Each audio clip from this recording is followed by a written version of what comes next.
Hello, welcome back to my YouTube channel. Today we are going to continue our topic. हम लोग 7 chapter को already ख़त्म कर चुके हैं, कवर कर चुके हैं.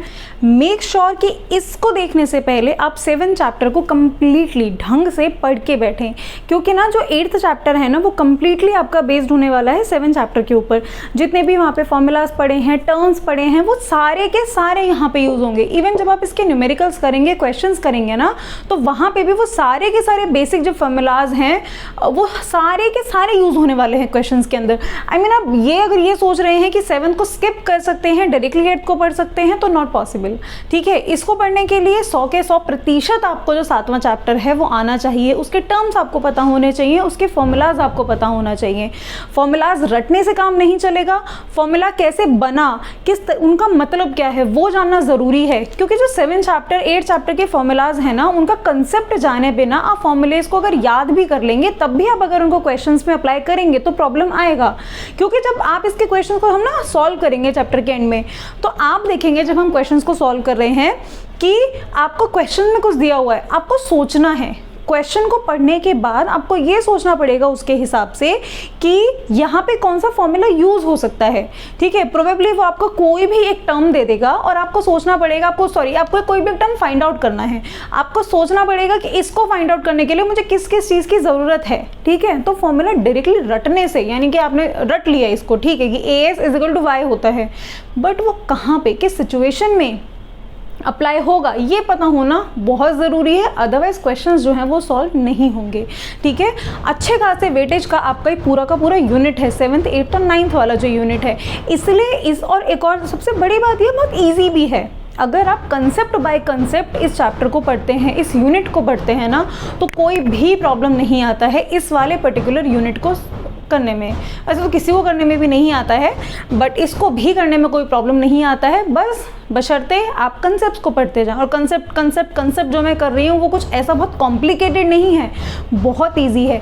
लाइन बाय लाइन आप एक एक चीज़ पढ़ते चलो, सारी की सारी चीज़ें रिलेट होते हुए चली जाएंगी.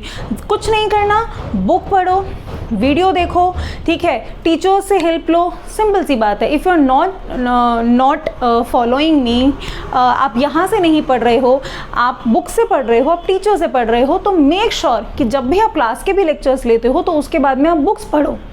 चैप्टर को पढ़ने के बाद में कोई क्वेरीज आता है तो उसको सॉल्व करो. ठीक है, दोबारा से पढ़ो, उसके बाद में उसके क्वेश्चंस को सॉल्व करो, सारी की सारी चीज़ें करो.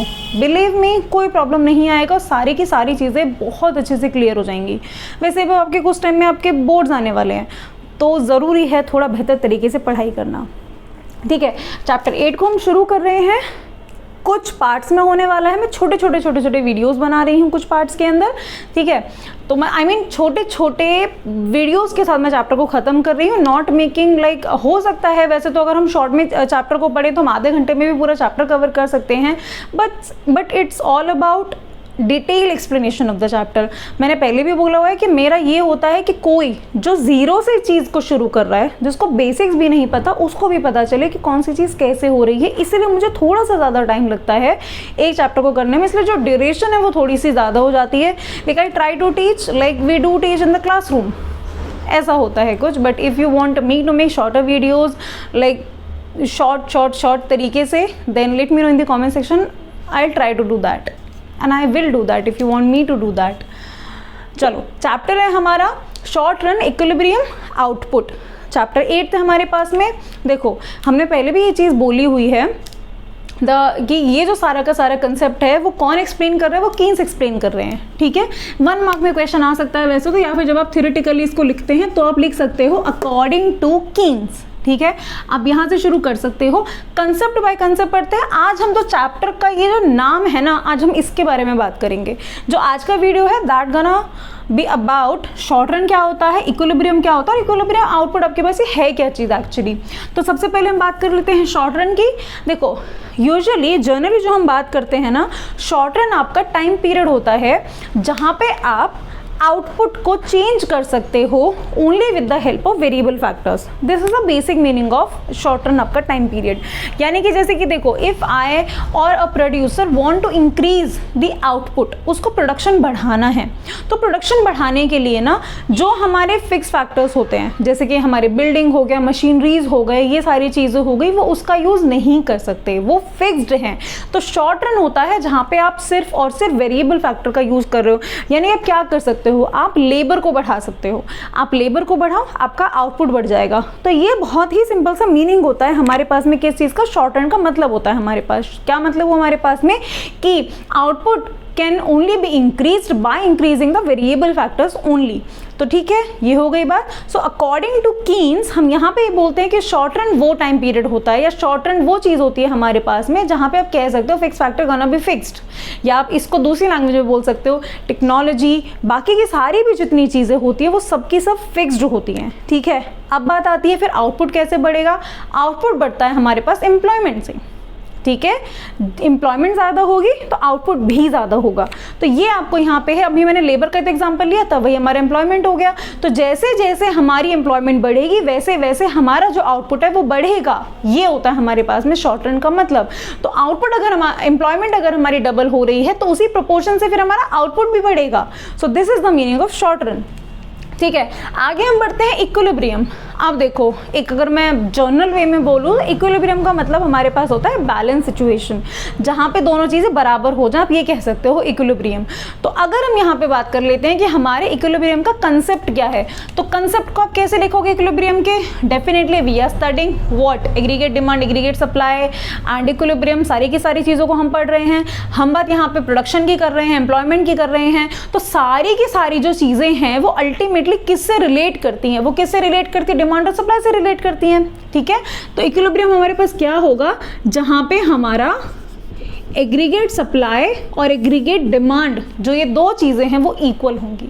यानी कि जब एग्रीगेट सप्लाई और एग्रीगेट डिमांड बराबर हो जाएंगे तो वो सिचुएशन कौन सी हो जाएगी, हमारे पास में इक्विलिब्रियम की सिचुएशन हो जाएगी। ठीक है, अब इक्विलिब्रियम आउटपुट हुआ हमारे पास में, क्या होती है सिचुएशन। जैसे पहली बात तो शॉर्ट रन का मतलब क्या था कि हमारे पास सिर्फ हम वेरिएबल फैक्टर को इंक्रीज करके आउटपुट को बढ़ा सकते हैं, इसलिए हमने उसको एम्प्लॉयमेंट से रिलेट किया था।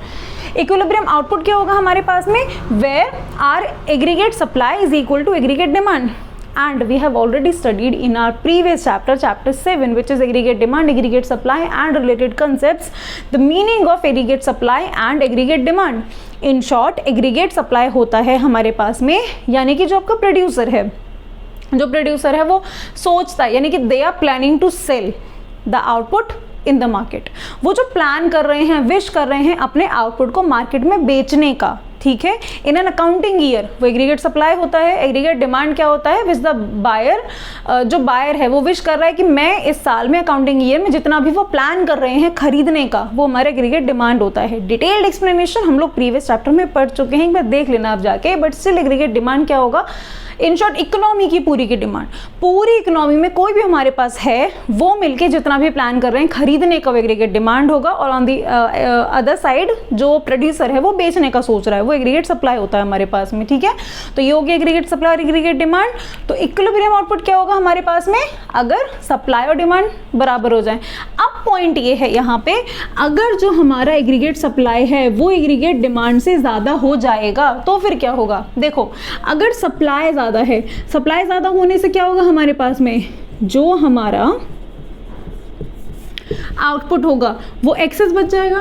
भाई अगर डिमांड ही नहीं हो रही है, भाई उन्होंने बना के तो रख लिया इसको आउटपुट को, लेकिन अगर डिमांड ही नहीं हो रही है तो ये एक्सेस में बच जाएगा।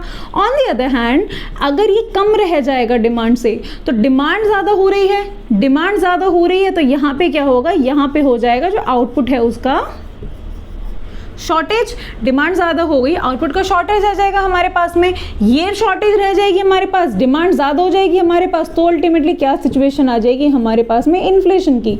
और यहाँ पे रिवर्स हो जाएगा उसका केस। ठीक है, कि कमेंट सेक्शन में बता सकते हो एक बारी यहाँ पे कि होगा क्या अगर हमारे पास में, जैसे अगर डिमांड ज़्यादा हो रही है तो इन्फ्लेशन हो रहा है, अगर सप्लाई ज़्यादा हो जाती है तो क्या होता है हमारे पास। ठीक है, बताना ज़रूर इस चीज़ को। समझे थोड़ा बहुत भी अब यहाँ पे।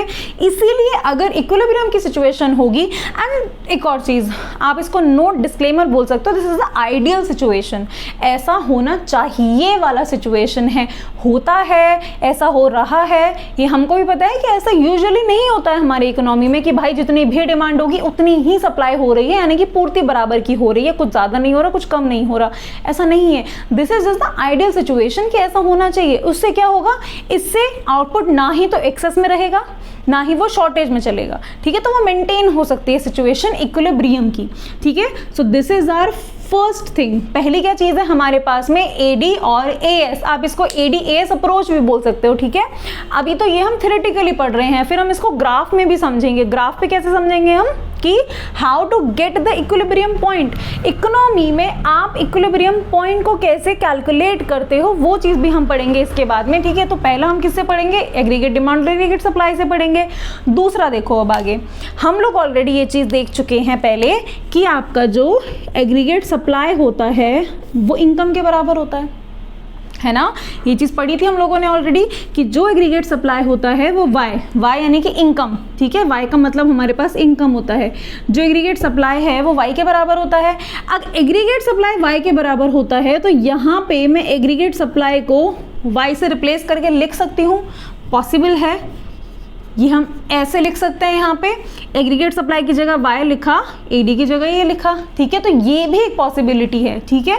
तो अगर आप इक्विलिब्रियम लेवल को पढ़ते हो तो इक्विलिब्रियम लेवल पे दोनों चीज़ें हो सकती हैं। कौन कौन सी हो सकती है, एएस और एडी भी पॉसिबल है, और दूसरा आपका Y is equal to AD भी पॉसिबल है। दोनों ही चीज़ें पॉसिबल है आपके पास में एट इक्विलिब्रियम लेवल, ठीक है।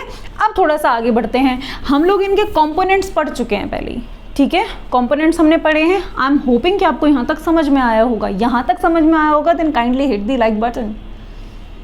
It feels good when you like the video, ठीक है। तो अब देखो इनके कंपोनेंट्स हम पढ़ चुके हैं। एडी के एग्रीगेट डिमांड के कंपोनेंट्स कौन से होते हैं हमारे पास में, सी और आई, यही कंपोनेंट्स हैं। एएस के कंपोनेंट्स कौन से होते हैं, यहाँ लिख देते हैं। एडी के ये कंपोनेंट्स हैं और इन दोनों के आई मीन कॉमन ही हैं। इन दोनों के कंपोनेंट्स कौन से होते हैं, ये इन दोनों के कंपोनेंट्स होते हैं हमारे पास में, है ना भाई। ये जो पूरा का पूरा है ये वाई है, ये जो पूरा का पूरा है वो एडी है। भाई सी तो कॉमन हो गया दोनों में से, तो सी तो हटा दो, भाई सी तो कॉमन ही है दोनों के अंदर। बचा क्या हमारे पास में, एस और आई, ठीक है। ये सिर्फ समझाने के लिए बहुत इजी लैंग्वेज में हम ट्राई कर रहे हैं समझने का, ताकि अल्टीमेटली आपको समझ आ जाए कौन सी चीज़ कैसे कैसे हो रही है, ठीक है। तो पहला कौन सा था, एएस एडी हो गया। यहीं से हमने दूसरी कौन सी वैल्यू निकाली है, Y is equal to AD, और यहाँ से हमने एक और निकाला है which is your saving and investment. यानी कि हमारे पास दूसरी चीज़ क्या है, वो है हमारे पास में सेविंग और इन्वेस्टमेंट। तो जब हम लोग इसका ग्राफिकल रिप्रेजेंटेशन पढ़ेंगे ऑफ गेटिंग इक्विलिब्रियम पॉइंट, जब हम ग्राफ पे उसको कैलकुलेट करेंगे, then we gonna study with the two approaches. कौन कौन से हमारे, एडी एंड एएस अप्रोच, यानी कि with the help of aggregate demand and aggregate supply हम ग्राफ पे इन दोनों का कर्व ड्रॉ करेंगे और वहां से इक्विलिब्रियम पॉइंट को हम फाइंड आउट करेंगे।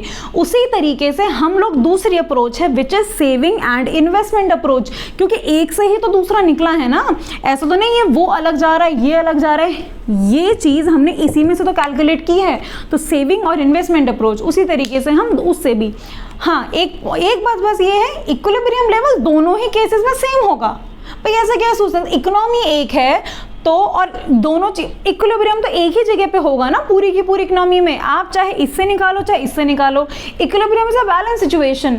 आप किसी से भी निकालो, इक्विलिब्रियम लेवल तो सेम ही रहेगा इकोनॉमी के अंदर। तो आप चाहे इससे निकालो आप चाहे इससे निकालो, equilibrium level will be same. But हाँ वही नेशनल इनकम वाला हिसाब है कि नेशनल इनकम तो एक ही होगी ना, कैलकुलेट होगी, सिर्फ उसको करने के तरीके अलग अलग हैं। सेम इक्विलिब्रियम लेवल को निकालने के हमने दो तरीके निकाले हैं, कौन सा, एक एडीएएस अप्रोच और दूसरा सेविंग एंड इन्वेस्टमेंट अप्रोच, ठीक है। तो नेक्स्ट वीडियो के अंदर हम लोग वही पढ़ने वाले हैं, इन दोनों के थ्रू इक्विलिब्रियम लेवल को कैलकुलेट करना।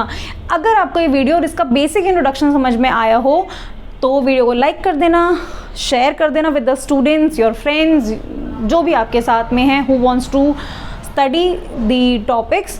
एंड अगर कोई भी क्वेरी होता है then do let me know in the comment section down below. Subscribe my channel. Thank you so much. Take care, bye bye.